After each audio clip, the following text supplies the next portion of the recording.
guys, welcome back to our 11 o'clock meeting. This is our Mountain Cove Habitarium. We're going to be feeding this. We're going to try and yell a little bit because the waterfall behind me is pretty loud. So what we have in this first tank is trout. We've got a couple species of trout. We have rainbow trout and brook trout. Brook trout are actually our state fish. They're the ones with kind of the yellow spots and the orange and white fins. And what I'm feeding them today, I'm going to be giving them actually what's called trout chow, just like you have dog chow or cat chow. I'm going to give them trout chow. So I'm going to start throwing this in here. These guys we originally got from the state fish hatchery out in Montebello, Virginia, and they grow them. They actually raise them and breed them there, regrow them up for a while, and give them back when you get too big. So these guys are about 2 years old, and they'll get about twice the size. They won't get much longer, but they'll get a lot thicker. We'll show you some larger ones later in this broadcast here. So I'm going to start feeding them. So you can watch this real quick. So essentially just throw the food in here. And you see kind of how they eat.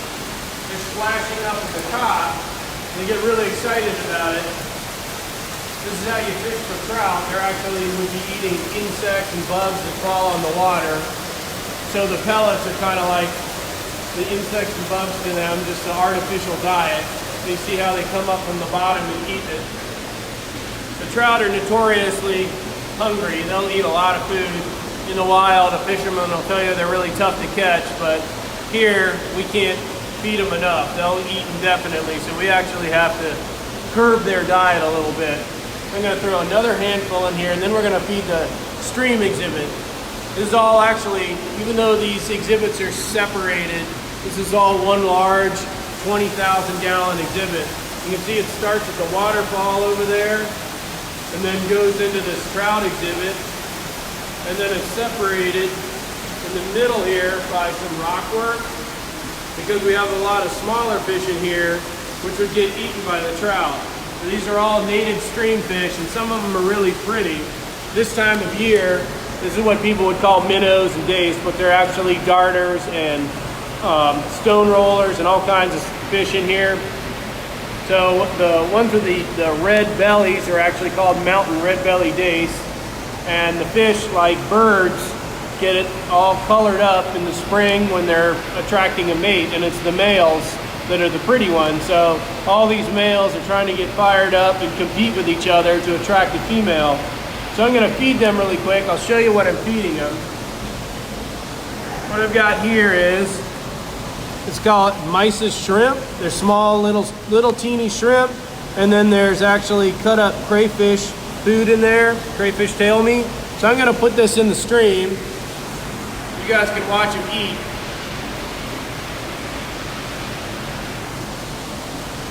So these guys in the wild would eat a variety of small aquatic invertebrates, bugs, snails, larvae of all different types. They eat each other's young, each other's eggs. We're going to keep feeding them. And that's actually, when you guys come by here, there's actually, you may not see a lot of fish, but there's about 400 fish in here. So I've got a question. Why is a stone roller called a stone roller? A stone roller is called a stone roller because it actually rolls stones. What they do when they're trying to build a nest for a mate, they actually start piling up rocks into a big mound. I don't know if you guys have ever been to a creek in the mountains, but sometimes you'll see a big mound of rocks in the middle of it, and that's actually either a chub or a stone roller nest where they attract the female, and then the female will come along and they'll lay their eggs and guard the nest. So if you keep coming down this way, oh, I'm sorry, I have another question. Are the tanks bioactive, or do they have to be cleaned out annually? We clean these tanks. We literally clean the acrylic every day. We try and remove excess waste every time we come by and clean the tank in the morning and the evening. But this tank gets what's called a backwash, meaning a volume water change once a week. But the aquarium staff thoroughly cleans it whenever necessary, and that's usually more often than once a week. We're going to move down. So we got this is our stream exhibit, which of course is kind of a shallow, fast water exhibit. Then we're gonna, if you follow me this way, you see more of the stream fish there. That's a big tangerine darter. There's a pretty tangerine fish right there. The fish get almost as colorful as aquarium fish, and they're kind of obviously much more sustainable. So if you come this way, we're gonna feed this trout section here. Again, same trout town. These are larger fish. I don't know if you can see it, there's rainbow trout and brown trout. There's no brook trout in here. The brook trout stay smaller. So these guys, brown trout and rainbow trout, can actually get very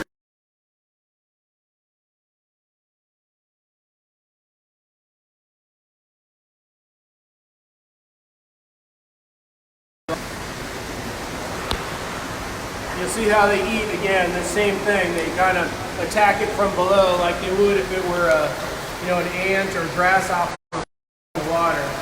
So I kind of put a lot of food in here at once, so it spreads it out so they all get some. Okay, you got a question? Alyssa, age 8, wants to know, do the big fish ever eat the little fish?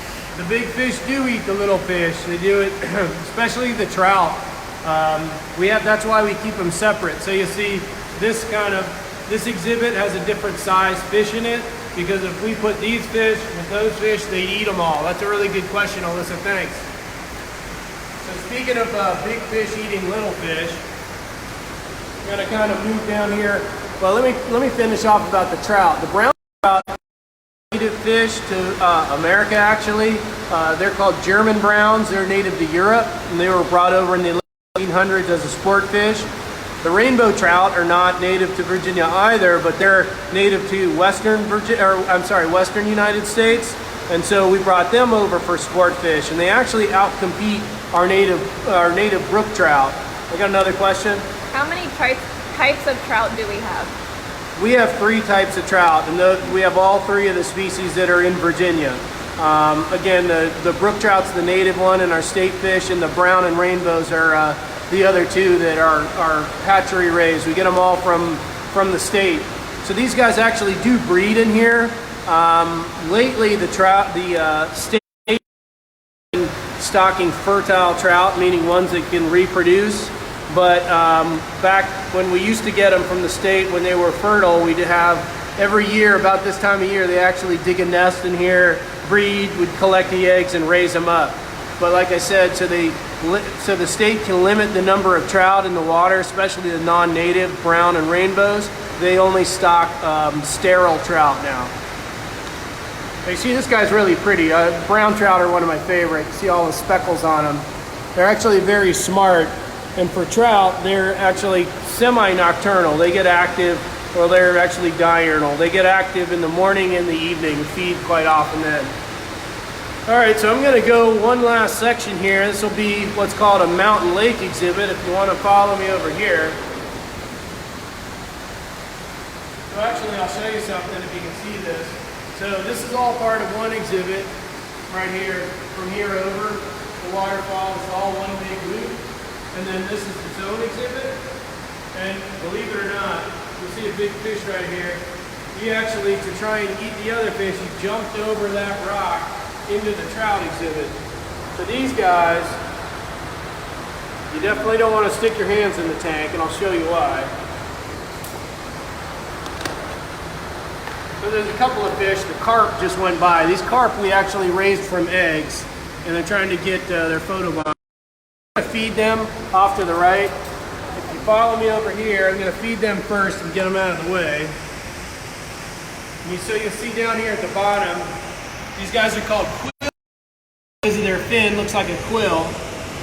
And I'm going to feed them some gel, and hopefully the carp will come over here. So you'll see there's 2 carp in here, the 2 quillbacks.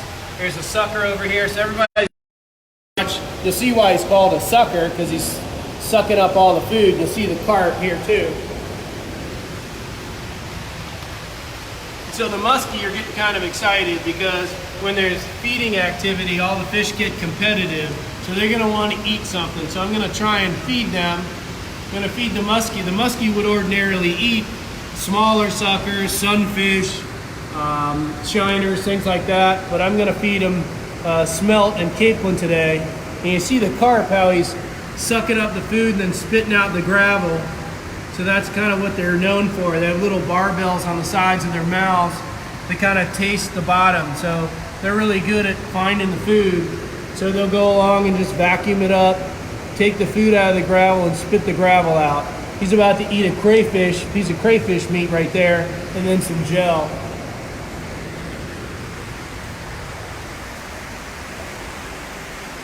All right, so you got a question here? Jada would like to know what animal is on the top of the food chain. Well, this guy in freshwater, this muskie would be on the top of the food chain, and I'll show you why in a minute. Usually the ones that are top of the food chain are the largest, but they have to be predatory as well. Blue catfish are right up there in freshwater for Virginia species. They get about 100 pounds and they'll eat anything.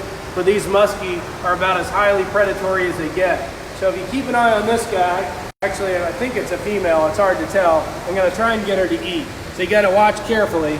Whoa, there you go. So you see she just swallowed that. So I'm gonna try. So this is why you don't stick your hands in the tank. So I'm gonna try and get her attention. There you go. So you see, it's a pretty long fish. She'll get up to about 50 pounds or so, but they're so long and lean. 50 pounds for an animal that skinny is pretty big. It's about 5 feet. So I'll show you another one here.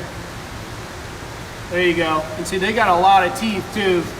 This one's really aggressive. The other one, I'm gonna try and convince one to eat, but I have a feeling I'm just gonna keep feeding the same one over and over again. Oops, missed it.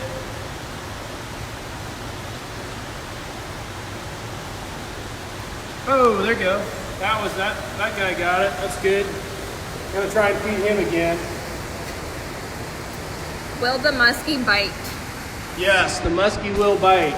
So we used to have northern pike, which are smaller guys, and we let the volunteers feed them with these tongs. That's why I'm using the tongs, because they would often bite your hands. They get so excited, they're not really sure what they're biting, and if something's moving around, they're gonna bite.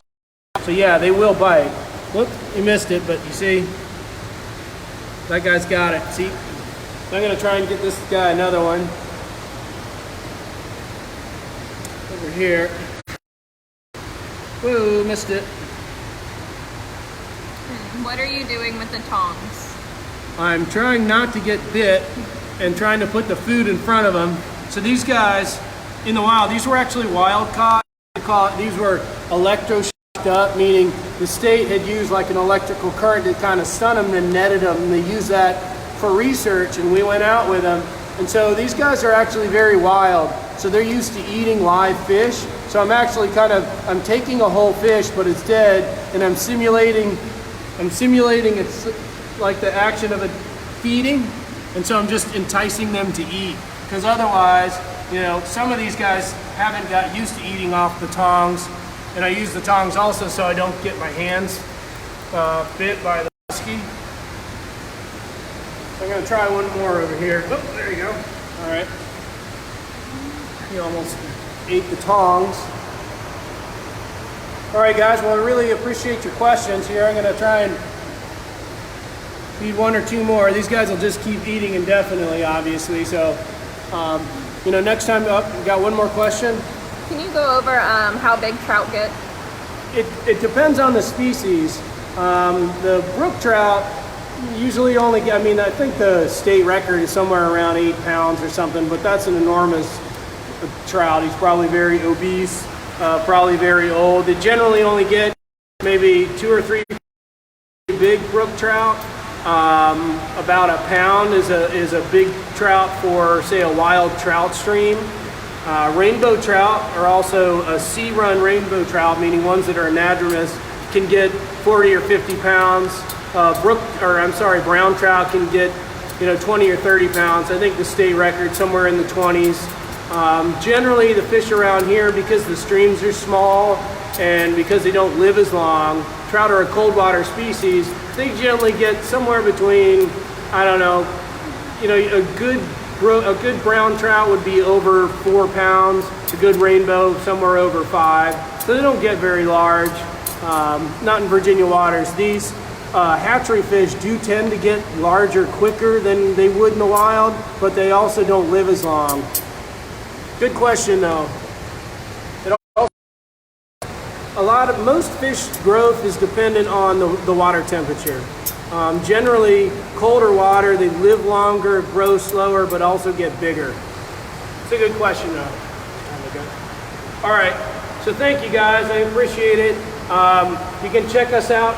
We're not gonna have one this evening, or I'm sorry, this afternoon at 2:30, but again, 11 a.m. on Monday. We'll be doing an enrichment out on the trail. As of right now, it's scheduled for the vulture exhibit, but it's always dependent on the weather and the animals themselves. But be sure to check us out virtually, our natural education here on Facebook, also on Twitter, Instagram, YouTube, and TikTok. And you can always go to the VLM.org website and check out all the latest updates. And we appreciate you guys visiting us. We can't wait to see you again here in person. All right, so signing off, and we'll see you next time.